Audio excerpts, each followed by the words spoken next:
Okay. So, welcome po sa aking, pag-a-unbox at pag-a-assemble ng aming Christmas tree. So, itong video na 'to pala ay first week pa ng October.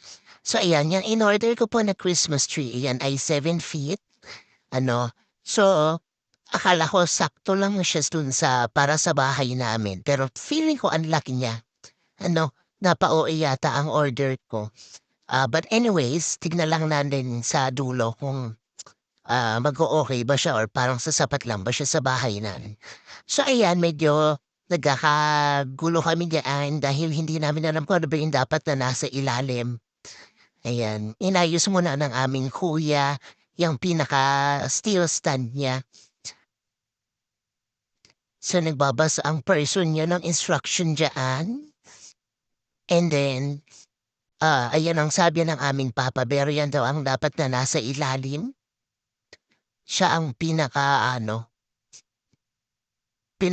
trunk.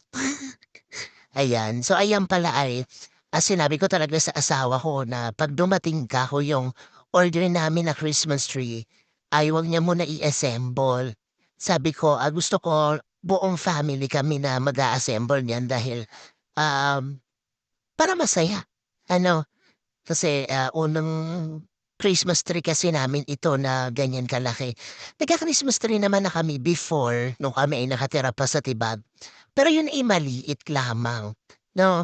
Tas iyan ay dream talaga naming mag-asawa.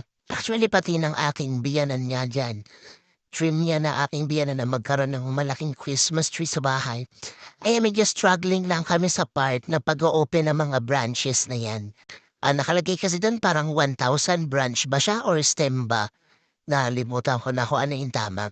So ayan, struggling lang kami diyan sa part na 'yan, pero satisfying naman.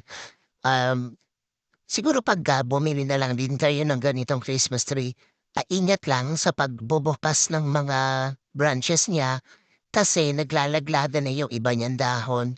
Siyempre careful at baka naman makalbo. Hindi pa nag-uumpisa ang Pasko ay kalbo na yung ating Christmas tree. Ano po? So ayan, inaayos-ayos pa namin yan. Kasi mas maganda kasi kapag maganda yung pagkaka-open ng mga dahon. So ayan, pagdatingin na naman ng teacher niyo sa instruction. Kasi nagtatalo kami diyan mag-asawa kung, dapat babang-baba ba, may nakita ako dun sa instruction 90 degrees daw dapat. Pero parang mas bet niya daw yung ganyan lang na pagkaka-open. So ayan yung aking bunsuan ay naiinis na siya dahil naka-focus kami kasing lahat dun sa Christmas tree at gusto niya ay kasali siya. Naiinis siya kasi hindi na namin siya pinapansin diyaan. So ayan, nakabit na namin yung hanggang, pangatlong part niya, eh. Actually tatlong ano yan, eh, tatlong patong. So ayan, yes, naka-uniform pa pala ako diyan after kong magturo ng araw na yan. So siyempre Miyerkules yan. O ayan, tinesin na nung asawa ko yung ang nabili naming Christmas lights. Actually nitong linggo lang yan. So pinagdugsong-dugsong ko lang 'tong video na 'to. So tuwan-tuwa pa sila diyaan, 'di ba? Good mood yung aking bunsuan, sana everyday siyang ganyan. Ops, may pasayaw pa? Sana alls.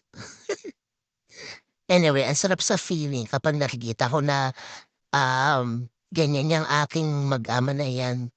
Kasi madalas, nagpapaluan sila, charot lang. Ayan. So, 'di ba, fast forward na. So, hindi ko na kasi na-videohan diyan yung pagkakabit namin ng Christmas balls at nung, Christmas light na iba. 'Di ba, nakanta si Krishna pala diyan.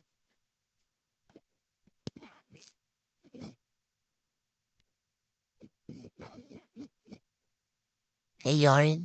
So, pinipikon niya pa 'yan. Ayan. So, alam niyo mga mams, umabot din ako dito ng, 3,500. Ayun.